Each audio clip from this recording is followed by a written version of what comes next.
이란성 쌍둥이가 어머니 자궁 안에서 서로 대화를 나눕니다. 먼저 여동생이 오빠에게 넌지시 말합니다.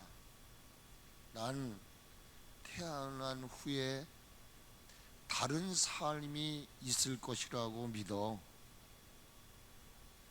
그랬더니 그 동생의 이야기를 들은 오빠가 이렇게 대답합니다. 아니야, 절대로 그렇지 않아. 우리가 이 어머니 뱃속 태 속에 있는 삶이 전부야. 이 어머니 뱃속을 떠나면 죽는 거야. 죽음밖에는 없어. 이렇게 이야기를 합니다. 이 이야기를 들은 동생 그 오빠에게 다시 말합니다. 아니야, 캄캄한 것보다 더 좋은 세상이 반드시 있을 거야. 밝은 빛이 있고 푸른 하늘이 있고 아름다운 꽃이 있는 세상 말이야. 고정관념에 빠져 있었던 오빠는 그 설득에 넘어가질 않습니다. 아무리 애를 써봤지만 오빠는 자신의 의지를 굳히지 않아요. 엄마 뱃속을 떠나면 죽는다. 다른 세계는 우리에게 있지 않을 것이라고 하는 이 고정관념. 그러나 여동생은 어머니 뱃속을 나가면 넓고 환한, 내가 상상할 수 없는 놀라운 세상이 있으리라는 믿음을 가지고 기다리고 있습니다. 부활에 대한 믿음도 이와 같습니다. 어떤 이들은 어머니 뱃속의 삶이 전부라고 생각하는 사람이 있습니다. 그런가 하는 반면에는 내가 어머니 뱃속에 나가면 새로운 세계가 전개될 것이라고 하는 비전을 가지고 있는 이들이 있습니다. 오늘날 우리가 살아가는 이 땅 위에는 예수님을 믿고 있지만, 목사여 장로여 권사라고 말하지만 부활을 믿지 못하는 이들이 의외로 많이 있다는 사실인 것입니다. 저는 여러분에게 묻고 싶습니다. 목사여 장로여 권사여 집사 이기 전에 하나님의 사람이라고 고백하는 여러분들에게요, 구원받은 여러분들에게요, 구원을 받은 여러분들, 부활을 믿으시는지요? 그리고 부활하실 것을 믿고 계신지요? 두 가지를 질문했어요. 요한복음에 보면 예수님께서 마르다와 마리아, 나사로의 자매들에게 묻습니다. 너희 오빠가 살아날 것을 믿느냐? 그때 그들은 이렇게 말합니다. 예, 내 오빠가 살아날 것을 믿습니다. 동생과 언니에게 똑같은 질문을 하는데 똑같은 답을 합니다.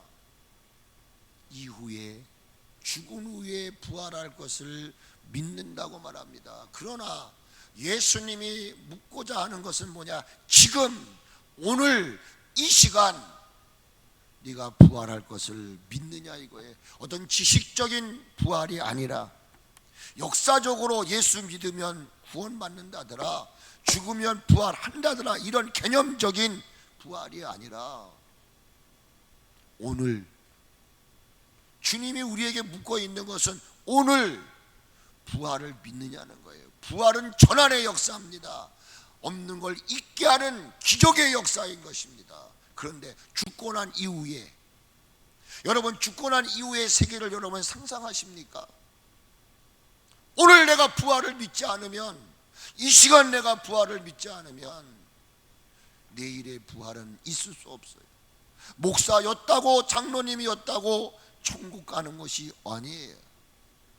오늘 부활하신 예수님이 믿어져야 되고, 그 부활하신 주님이 주시는 능력으로 이 험한 세상을 이겨나갈 수 없다고 한다면 우리는 천국을 기대할 수 없는 것입니다. 오늘은 예수님이 부활하신 부활주일로 지키는 날입니다. 수조를 얘기하지 않겠어. 뭐 사망의 권세를 이기시고 이런 얘기하지 않겠어. 오늘은 예수님이 부활하신 날이에요. 성경이 어디 있냐고요.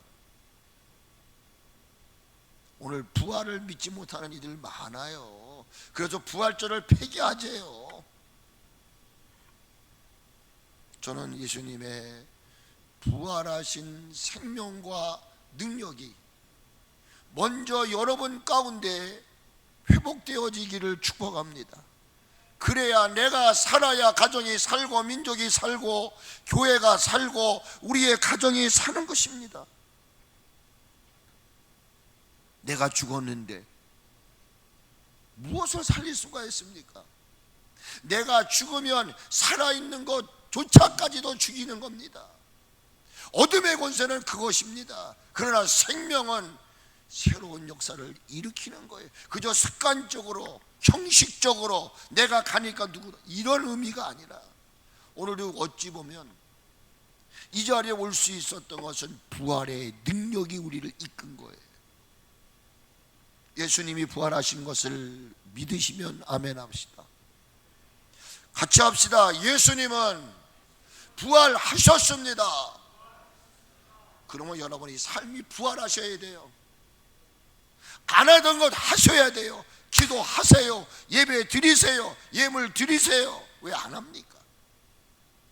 말은 부활했다고 말하는데 내가 부활하지 못했는데요. 이제 안 하는 것이 내 삶의 전부가 됐어요. 내가 할 수 있는 것만 하는 건 신앙이 아니에요. 할 수 없는 것까지도 할 수 있는 게 뭐냐? 능력이고 그게 부활이에요. 오늘 성경 6절은 이렇게 이야기합니다. 같이 읽어볼까요? 그가 여기 계시지 않고 그가 말씀하시던 대로 살아나셨느니라. 와서 그가 누우셨던 것을 보라.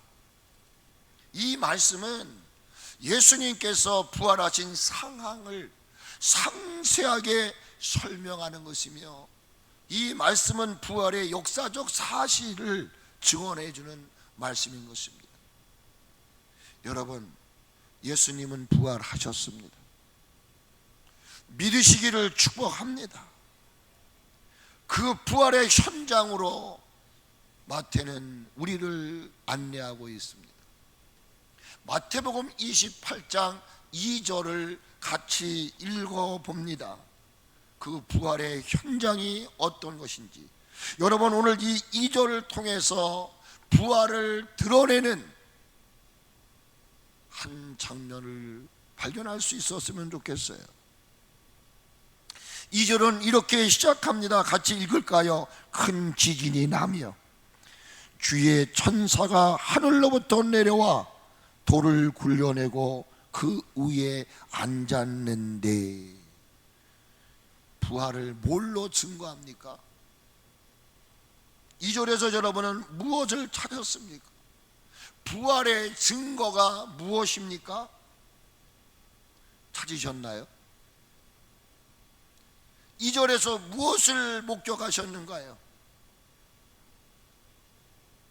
유대인의 무덤은 돌로 막습니다. 우리처럼 이렇게 달구지를 해서 봉을 만드는 게 아니에요. 굴 속에 집어넣고 돌로 막아요. 돌이 닫혀져 있다는 것은 죽은 사람이 있다는 걸 상징하는 거예요. 그런데 오늘 2절은 이렇게 말합니다. 돌을 굴려내고, 이 돌을 굴려냈다는 게 뭡니까? 무덤에 문이 열렸다는 거예요. 돌문이 열렸다는 거예요. 이것이 부활의 증거인 것입니다. 그런데 누가 이 돌문을 열었습니까? 잘 보세요. 이것이 부활의 사건이지만 이미 이 일은 예수 그리스도께서 십자가에 못 박혀 죽으시는 그 순간 이미 돌문은 열립니다. 죽은 자들이 살아납니다. 병든 자들이 곤침을 받습니다. 모든 역사는 부활 후에 일어난 사건이 아니어요. 오늘 성경에 뭐라냐, 어떻게 돌이 굴려졌느냐 하면 2절에 보니까 큰 지진이라고 하는 단어가 나와요. 자연적인 거예요. 누군가에 의해서가 아니라 큰 지진을 일으키시는 분은 하나님이신 줄로 믿습니다. 할렐루야. 큰 지진이 나며 라고 얘기해요. 그런데 여러분 그 옆에 있는 마태복음 27장을 보세요. 그 옆에 보게 되면 50절부터 보면 예수님께서 다시 크게 소리 지르는 영혼이 떠나십니다. 51절, 이에 성소의 휴정이 위로부터 아래까지 찢어져 둘이 되고 땅이 진동하며 어떻게 됐다고 해? 바위가 터지고 무덤이 열려요. 무덤들이 복수예요. 무덤들이 열립니다. 그 무덤 속에 자고 있던 성도들의 몸이 중량해. 성도 하유이 구별된 자들, 난 여러분들이 구별된 자들이 되시기를 바랍니다. 그 십자가에 못 박혀 죽으시는 그 순간 놀라운 일이 일어납니다. 부활 후에 사건이 그 이전에 벌써 이미 성도들의 몸이 많이 일어나되 53절, 예수님의 부활 후에 그들이 무덤에서 나와서 거룩한 성에 들어가 많은 사람들에게 보였더라. 여러분, 배너를 보신 적이 있으신지요? 예수님이 십자가에 못 박여 돌아가십니다. 그 어머니와 동생이 문둥병이 걸려 굴 속에 별리되어 있었습니다. 격리시켜놨어요. 예수님이 부활하신 후에 그들이 나은 게 아니에요. 문둥병이 나은 게 아니에요. 십자가에 못 박혀 죽으시면서 천둥이 치고 번개가 치는 순간 자기의 몸들에 있었던 발에 있던 문둥병이 깨끗하게 낫는 것이 있어요. 그러므로 여러분, 죽은 후에 부활을 믿지 마세요. 지금 내가 부활을 믿으셔야 돼요. 지금 우리가 살아가는 세상은 너무나도 힘들고 어려워요. 신앙생활 바로 하기가 어려워요.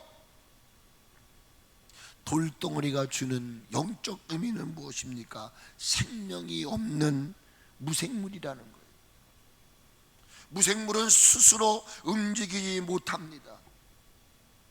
그런데 그 무덤을 굳게 닫고 있던 돌덩어리가 역사적으로 보면 장정 6이, 건장한 장정 6이 그 돌문을 들어 움직일 수 있다는 거예요.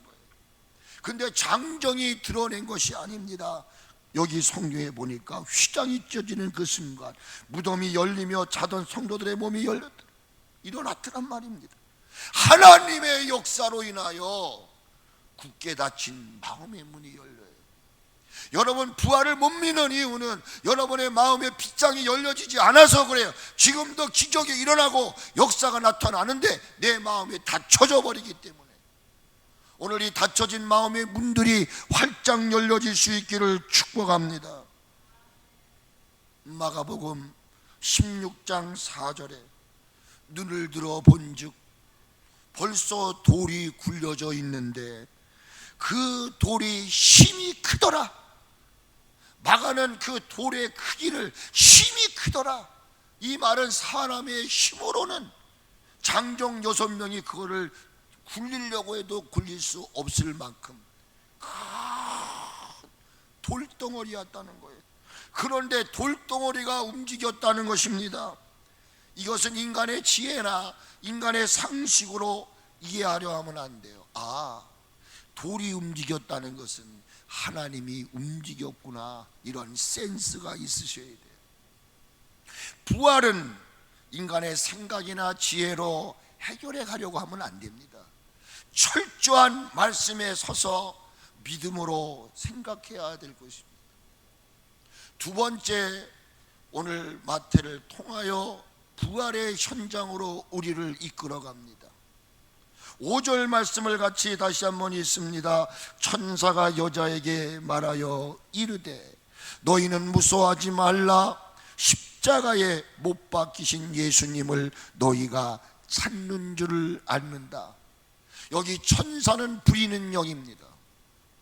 이 말은 무엇입니까? 천사가 지켰다는 것입니다. 흰옷 입은 천사가 예수님의 무덤을 지켰습니다. 왜요? 부활을 실질적으로 드러내기 위해서. 제가 나중에 이해할 거예요. 부활에 대한 여러 가지 설들이 있습니다. 그러므로 확실하게 명쾌하게 예수님이 부활하셨음을 증거하기 위해 하늘에 하나님이 부리는 영 천사가 무덤을 지켰어요. 누군가가 도둑질하지 못하도록. 이것이 부활의 증거입니다. 세 번째로 6절을 같이 읽습니다. 다시. 그가 여기 계시지 않고 그가 말씀하신 대로 살아나셨느니라. 와서 네 눈으로 봐라. 무엇을 이야기합니까? 예수님의 시신이 없어. 무덤 속에 있어야 할 시신이 없는 거예요. 이것이 부활을 증거하고 있는 것입니다. 여러분, 시체는 본인 스스로 움직일 수 없어요. 죽은 것은 끝나서 썩어 냄새가 나고 없어지는 거예요. 흙으로 왔기 때문에 이 살은 흙으로 가는 거예요.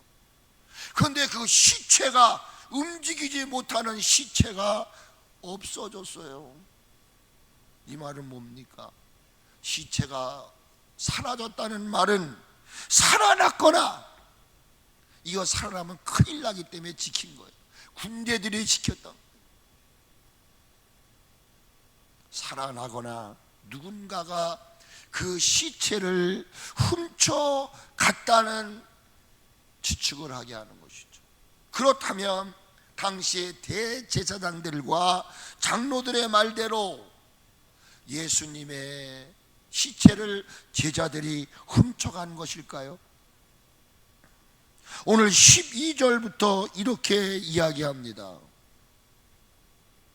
마태복음 28장 12절에 그들이 장로들과 함께 모여 의논하고 군인들에게 돈을 많이 주고 돈을 많이 주며 이르되 너희는 말하기를 그의 제자들이 밤에 와서 우리가 잘 때에 그를 도둑질하여 갔다고 도둑질해 갔다고 하라. 이걸 뒷받침해 주는 거예요. 그러니까 예수님의 부활하면 어마어마한 사건이 일어나기 때문에 이걸 거짓된 것으로. 예수님의 부활은 2000년 전 이스라엘에 있었던 실제적인 사건입니다. 정말 예수님은 부활하셨습니다. 그런데 이 부활을 믿을 수가 없는 거예요. 어떻게 죽은 자가 살아나냐?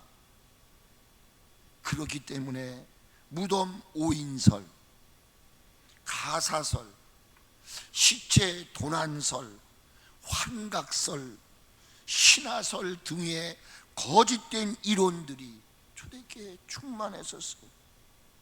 그리고 이 거짓된 부활의 이론들을 가지고 유혹을 하는 것이었습니다. 그 중에 하나 신체 도난설, 예수님의 시체가 도난당했다는 거예요. 지금 여기 12절 13절의 말씀, 이 시체 도난설은 제자들이 예수님의 시체를 훔쳐다가 숨겨둔 후에 부활했다고 거짓 소문을 퍼뜨렸다고 하는 주장입니다. 그래서 그 소문이 15절 보니까 마태복음 28장 15절에 군인들이 돈을 받고 가르친 대로 뭘 가르쳤어요? 도둑질하겠다. 그래서 이 말이 오늘까지 유대인 가운데 두루 퍼졌다고 성경은 말합니다. 저는 믿습니다. 거짓은 절대 진실을 이길 수가 없습니다. 부활은 거짓에 대한 진실의 승리인 것입니다. 예수님께서 부활하신 것이 거짓이라면, 아니 누군가가 훔쳐갔다는 것이 사실이라면 2000년의 역사가 흘렀음에도 여전히 예수님의 부활을 증거합니다. 이 모든 증거들을 통해서 내린 결론은 뭡니까? 딱 하나예요. 같이 한번 합시다. 예수님은 부활하셨습니다. 그래도 못 믿으시겠습니까? 6절과 7절에 두 번 반복되어지는 단어가 있어요. 그 단어는 무엇입니까? 6절에는 살아나셨느니라. 증거가 뭡니까? 누우셨던 걸 보라는 것입니다. 7절에 또 살아났다는 얘기를 합니다. 살아나셨고, 그런데 그 살아나신 예수님이 너희보다 먼저 갈릴리로 가시나니 거기서 너희가 배우리라. 제가 그 이상의 얘기를 하지 않겠어요. 누가 뭐라 할지라도 저와 여러분의 신앙과 믿음은 죽은 자의 하나님을 믿는 게 아니에요.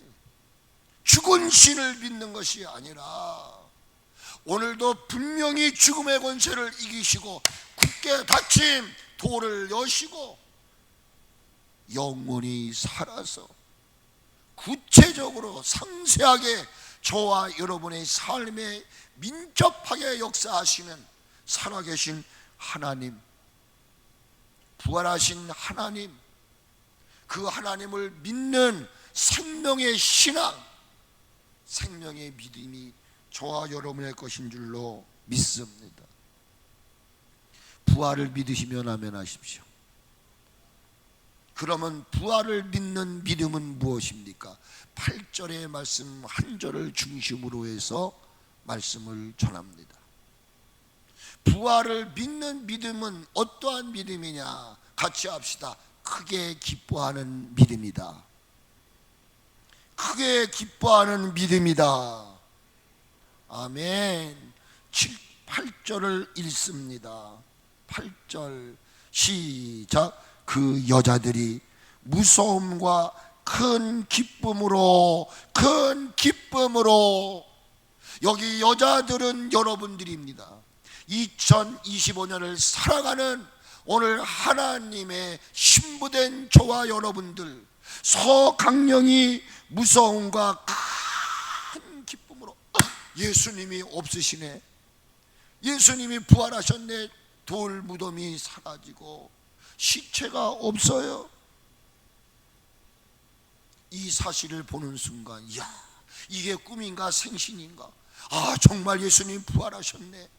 이 반신반의 마음 속에 그 안에 찾아왔던 게 뭐냐?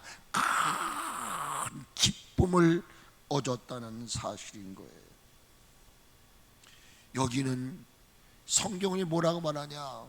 기쁨은 기쁨인데 어떤 기쁨이라고 소개하고 있습니까? 큰 기쁨을 이야기합니다. 큰이라는 단어는 헬라어 메가스를 얘기합니다.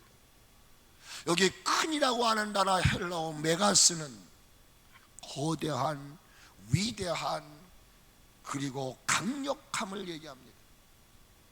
그러니까 이 여인들이 갖게 되었던, 예수님의 부활로 인하여 갖게 됐던 믿음은 거대하고 강대하고 위대한 기쁨이라는 것입니다. 오늘 저는 여러분들 모두에게 이런 기쁨이 있기를 충만합니다. 이 말의 의미는 강력한 기쁨을 이야기합니다. 내가 너에게 기쁨을 주노라. 이 기쁨을 뺏어갈 자가 없다고 그랬어요.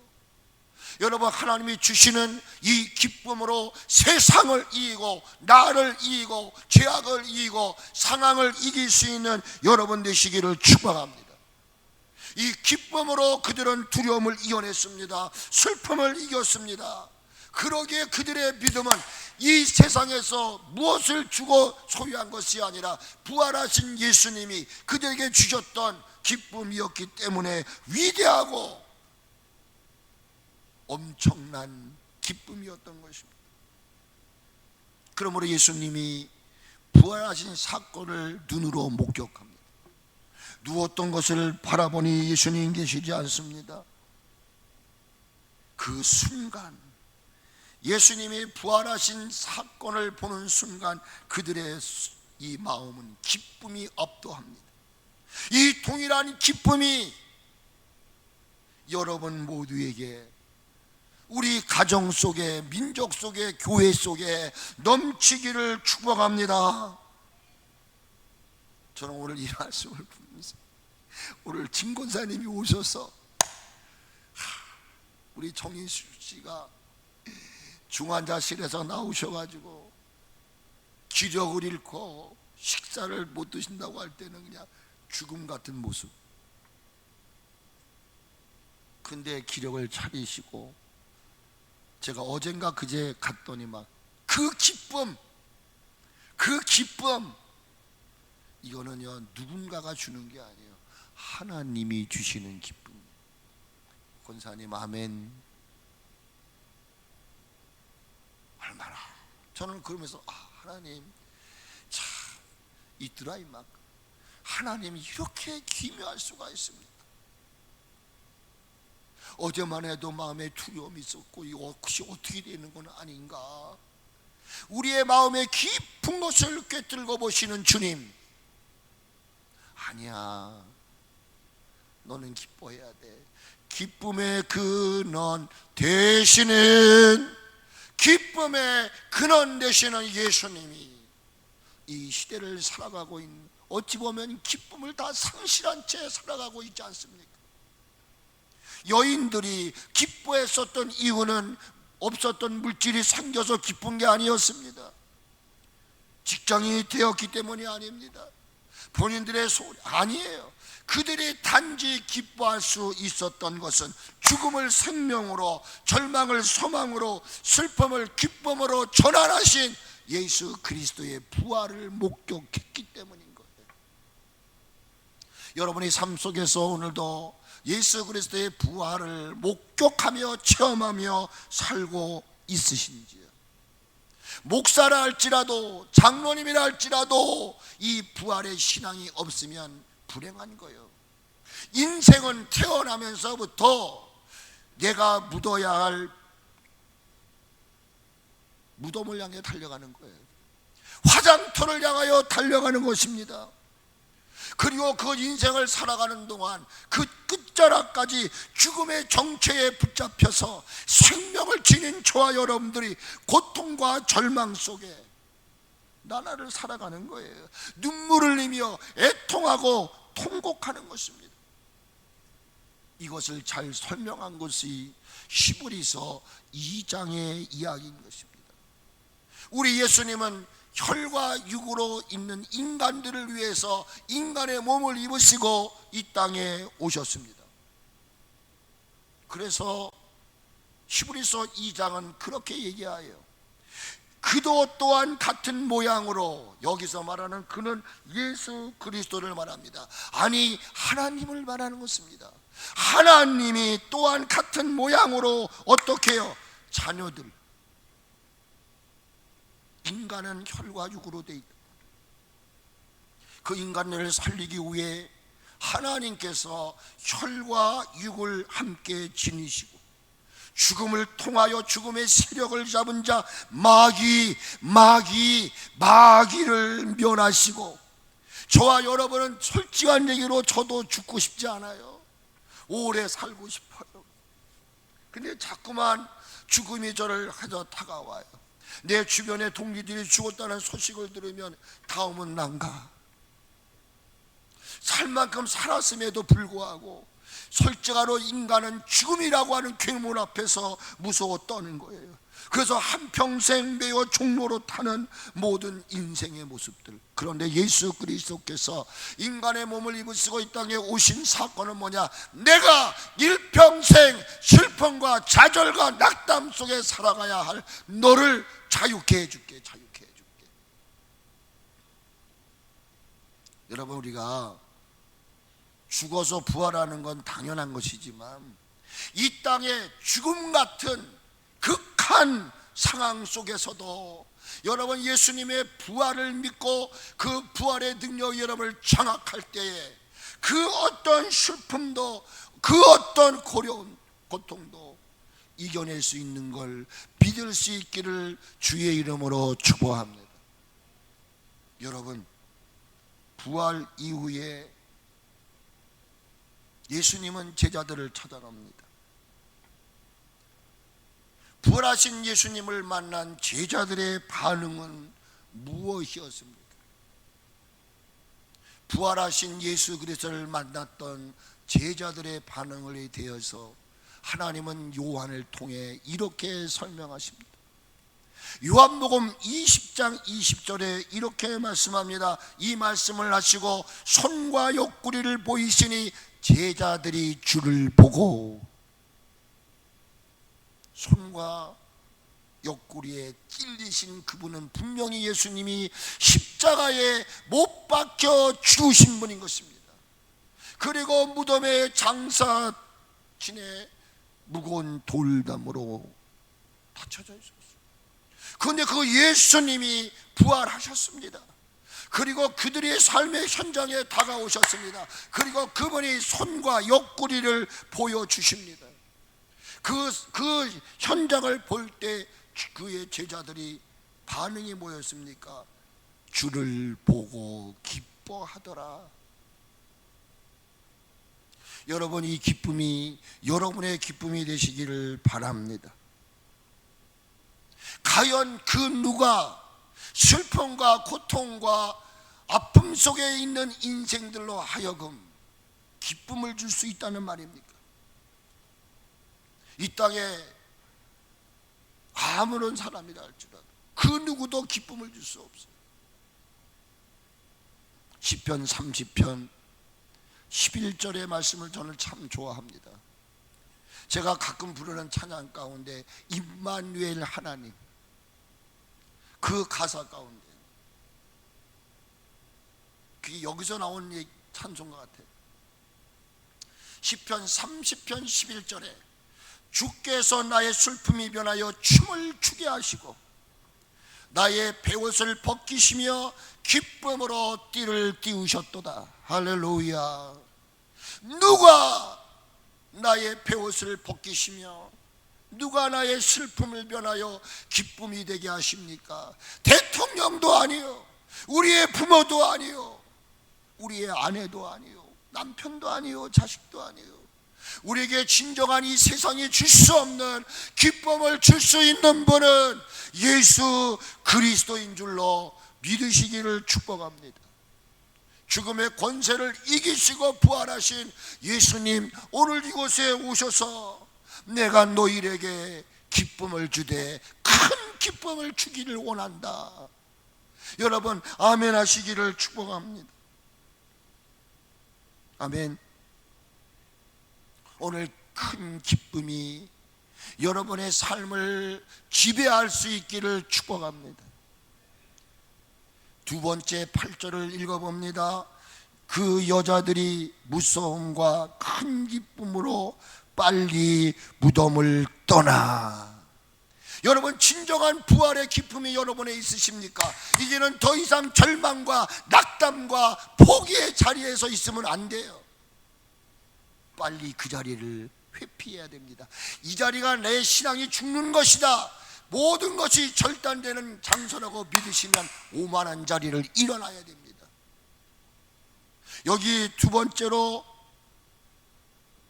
예수 그리스도의 부활을 믿는 믿음의 삶이 무엇입니까? 같이 하세요. 무덤을 떠나는 믿음이다. 무덤을 뭐 하는 거라고요? 떠나는 믿음이다. 무덤이 우리에게 주는 영적 의미는 무엇입니까? 절망과 죽음과 고통을 상징하는 것입니다. 우리는 다시 무덤으로 갑니다. 어머니 모태 같은 그 무덤에 태어나 우리가 묻혀야 할 무덤으로 갑니다. 그러나 우리의 삶은 그것이 끝이 아닙니다. 그러기에 우리는 빨리 무덤에서 자유를 얻어야 됩니다. 이 땅에 생명을 지닌 모든 이들은 태어나면서부터 이 절망과 고통의 자리, 이 죽음의 자리인 무덤을 향해서 가고 있는 나그네들인 것입니다. 예수님의 부활의 소식을 들은 이 여인들은, 아니 그 부활하신 예수님의 그 모습을 목격한 이들은 어떻게 했습니까? 큰 기쁨을 가지고 무덤을 떠납니다. 떠나되 성경은 어떻게 떠났다고 소개하고 있습니까? 8절 말씀을 잘 보십시오. 무덤을 떠나기는 떠나는데 어떻게 떠났다고 성경은 말합니까? 빨리 무덤을 떠났다고 성경은 말합니다. 여기 떠났다라고 하는 말의 의미가 무엇입니까? 떠나기는 떠나야 되는데 빨리 떠났다. 이 떠났다고 하는 헬라어의 의미는 아파리코마이라고 하는 단어입니다. 이 말의 의미는 가버리다, 누구에게로 가다, 지나치다, 지나가다는 의미로 이들은 절망에서 벗어남을 의미하는 거예요. 여러분이 이제 죽은 신앙에서 여러분이 큰 기쁨을 얻어 회복을 하셨다면 다시는 나를 죽이는 그 자리를 가서는 안 되고 거기 머물러서는 안 되는 것입니다. 그들은 무덤을 향해 갔습니다. 세상을 향하여 가던 엠마오를 향하여 가던 다시 베델로 올라갑니다. 우리의 발걸음은 무덤을 향해 가지만 하나님 무덤을 향해 가는 발걸음을 바꾸십니다. 어디로요? 소망의 발걸음으로. 예수님의 부활은 절망을 소망으로 전환하는 능력입니다. 예수님의 부활의 사실을 알지 못한 채 엠마오를 향하여 가던 두 제자의 얼굴에는 슬픔의 빛을 띠고 있었다고 누가복음 24장 17절에서 말합니다. 이들이 눈이 가리워졌습니다. 그들의 시선은 예수 그리스도에 대한 것이 아니었어요. 그런데 그들에 보니까 두 사람이 어떤 모습이었느냐 하면 슬픈 빛을 띠고 머물러 섰더라고 성경은 말하고 있습니다. 슬픈 빛을 띄었다고 그랬어요. 여인들은 슬픈 빛을 띠고 있었어요. 그런데 예수님이 부활하신 사건을 목격하며 그 슬픈 빛을 띤 그들의 얼굴이 큰 기쁨의 사람들로 변화했어요. 여기 슬픈 빛을 띠고라고 하는 이 말의 의미는 스키드로포스라고 하는 말이에요. 이 말의 의미는 뭐냐면 의기소침했다는 거예요. 우울했다는 거예요. 침울했다는 거예요. 여러분, 신앙이 죽어있는 사람의 신앙을 보세요. 의기소침해요. 하려고 하지 않아요. 뭘 따져요? 뭐가 어떠고 의기소침하고 우울하고 침울해. 그런데 이들이 그들에게 건네줬던 분이 누구냐? 예수 그리스도예요. 이 슬픈 빛을 띄었던 의기소침하고 우울하고 침울하였던 그들이 예수 그리스도의 부활하신 소식을 듣자 슬픔과 의기소침과 우울함과 절망에서 벗어난 줄로 믿으시기를 바랍니다. 여러분, 우리는 이제 무덤을 떠나는, 여러분 부정적인 어둠의 세력에서 떠나는 여러분 되어지기를 주의 이름으로 축복합니다. 마지막 부활이 주는 그 부활을 믿는 믿음의 삶이 무엇인가요? 8절 말씀 같이 한번 다시 읽습니다. 그 여자들이 무서움과 큰 기쁨으로 빨리 무덤을 떠나 제자들에게 뭐 하려고? 중요한 건 이거예요. 두 가지 동사가 나와요. 뭐 때문에 달리느냐 이 말이에요. 뭐 때문에 달리느냐 이 말이에요. 예수 그리스도의 부활의 사건을 알리려고. 모든 복음서의 결론입니다. 여러분이 부활의 주님을 만나셨다면, 부활의 신앙을 가지셨다면 여러분의 발걸음이 무덤을 떠나 부활의 사건을 알지 못하는 모든 이들에게 주의 복음 기쁜 소식으로 행하려, 이 복음의 소식을 전하기 위하여 발걸음을 재촉하는 역사가 일어나야 될 줄로 믿습니다. 여러분, 예수님의 부활은 저와 여러분들로 하여금 절망과 슬픔을 이기게 하셨고, 그 부활의 능력으로 우리에게 기쁨을 주시는 줄로 믿으십니까? 그렇다면 이 놀라운 부활이 가지고 있는 은혜를 입은 자들이 해야 할 일은 이유가 뭐냐? 교회가 이 땅에 존재하는 이유가 뭡니까? 목사요, 장로요, 권사요, 집사요 세워진 이유가 무엇입니까? 교회가 존재하는 이유, 저와 여러분이 이 자리에 존재하는 이유는 딱 하나입니다. 사명. 저와 여러분을 믿고 맡기신 사명을 감당해야 됩니다. 이 사명은 모두에게 준 것입니다. 그 사명이 뭐냐? 주의 복음 전하는 것입니다. 따라하세요. 주의 복음 전하는 것은 어려운가요? 간단하게 할게요. 전도는 어명이다. 전도는 어명인 것입니다. 그들이 달려갔던 이유가 무엇입니까? 예수님 부활하신 사건을 알려주려고요. 근데 여기 보니까 다름질하였더라고 말합니다. 다름질할세, 이 단어가 뭐냐? 헬라어로는 트레코입니다. 이 말은 무엇을 말하냐? 빨리 움직이다, 경주하다, 노력하다, 수고하다. 그런데 놀라운 사실이 있어요.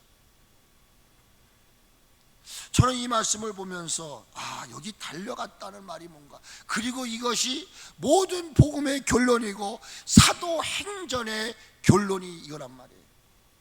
이 여인들은 주님의 부활하심에 대해서 할 수 있는 대로, 할 수 있는 대로 지금 두려움 속에 떨고 있는 제자들이 모인 그곳을 향하여 발걸음을 재촉한 거예요. 빨리 가서 전해야지. 마치 경주하듯이 온 힘을 다해 달려갔고, 아마 우리 집권사님이 그러지 않았을까? 응? 막 기력을 세웠을 때 막 우리 남편이 회복했어요, 살아났어요, 막 알리고 싶지 않았을까? 권사님 죄송해요. 막 기쁜 일이 생기면 막 전하고 싶지 않을까? 여러분, 복음은 기쁜 소식입니다. 이걸 여러분 견딜 수가 없는 거예요. 마치 경주를 하듯 온 힘을 다해 여인들은 달립니다. 여기에서 놀라운 사건을 저는 오늘 아침에도 발견했어요. 하나님은 바울을 통해 복음을 전하는 일을 어떻게 비유하고 있냐면, 운동장에서 다름질하는 선수들을 비유합니다. 고린도전서 9장 24절로 5절에 다름질하는 자들의 목적은 상을 얻기 위함입니다.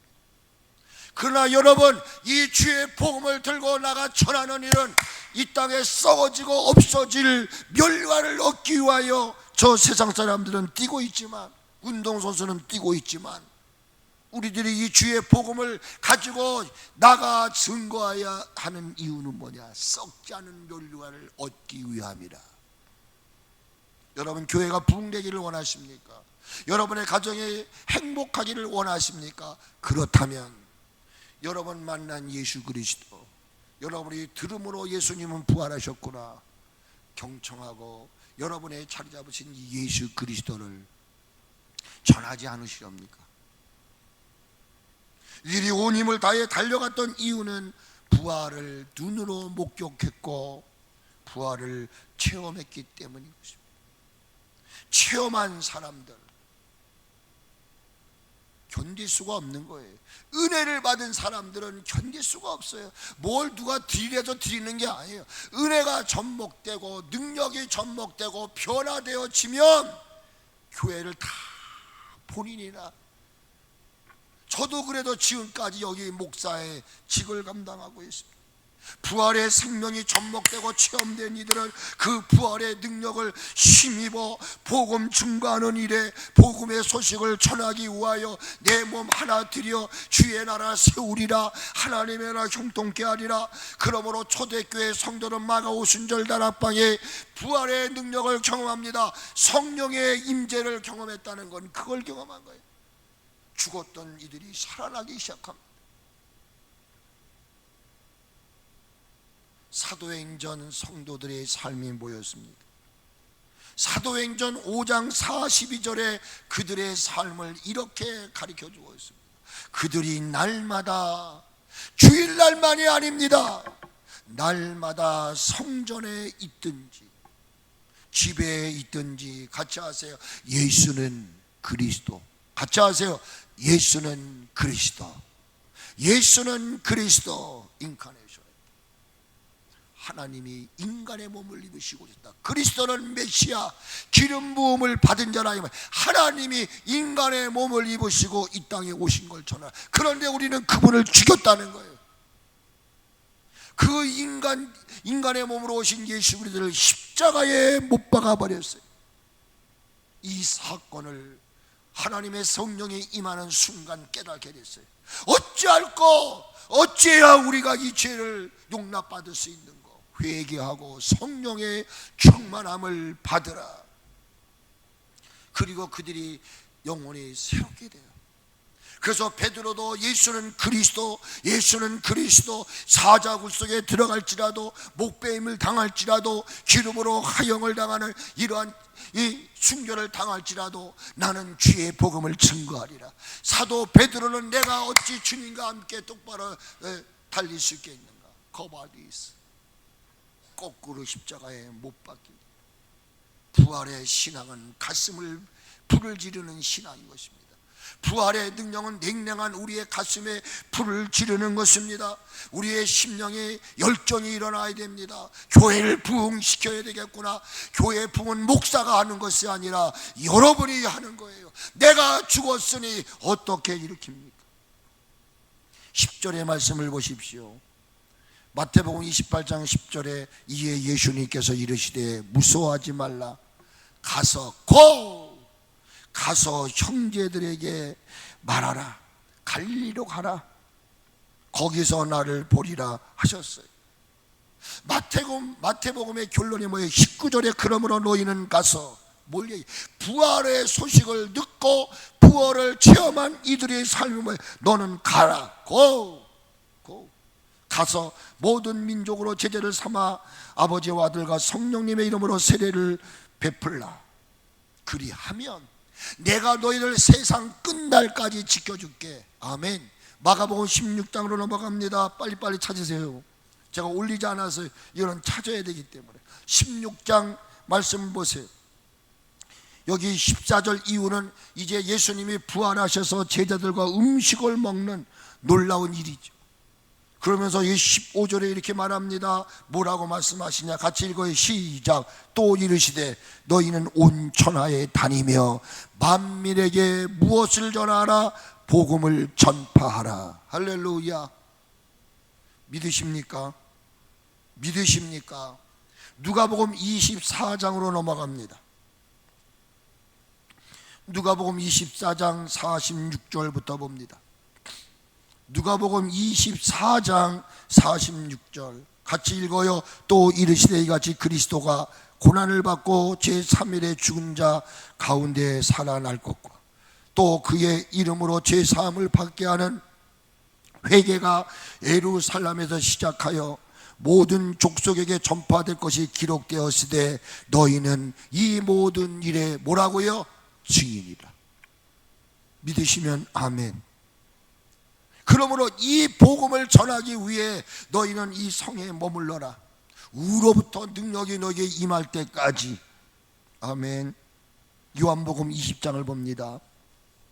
요한복음 20장 보세요. 찾으셨습니까? 요한복음 20장 21절. 20절부터 다시 한번 볼까요? 요한복음 20장 20절부터 같이 시작. 이 말씀을 하시고 손과 옆구리를 보이시니 제자들이 주를 보고 기뻐하더라. 예수님께서 또 이르시되 너희에게 평강이 있을지어다. 아버지께서 나를 보내신 것 같이 나도 너희를 보내노라. 결론입니다. 사도행전은 여러분이요, 성령행전이에요. 교회가 세워지는 사건이죠. 사도행전 28장을 보세요. 결론이 뭡니까? 같이 한번 읽습니다. 그리고 찬양하며 기도합니다. 사도행전 28장 31절을 읽습니다. 찾으셨어요? 같이 읽습니다. 시작. 하나님의 나라를 전파하며 주 예수님 그리스도에 관한 모든 것을 담대하게 거침없이 가르치더라. 누가요? 누가요? 대답을 안 해. 장로님, 누가?